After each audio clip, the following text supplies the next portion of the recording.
हिंदुस्तानी बच्चों का कौमी गीत। चिश्ती ने जिस ज़मीन में पैगामे हक सुनाया, नानक ने जिस चमन में वहदत का गीत गाया, तातारियों ने जिसको अपना वतन बनाया, जिसने हिजाजियों से दश्ते अरब छुड़ाया, मेरा वतन वही है,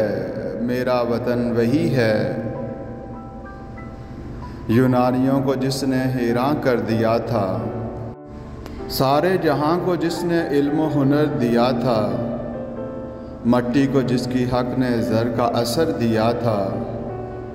तुर्कों का जिसने दामन हीरों से भर दिया था, मेरा वतन वही है, मेरा वतन वही है। टूटे थे जो सितारे फारस के आसमां से,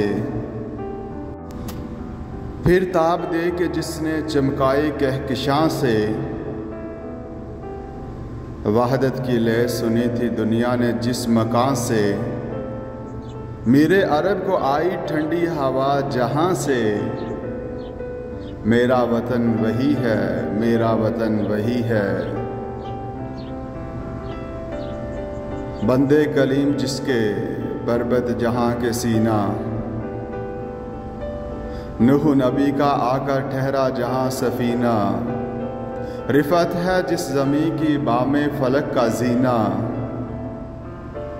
जन्नत की ज़िंदगी है जिसकी फ़ज़ा में जीना, मेरा वतन वही है, मेरा वतन वही है, मेरा वतन वही है।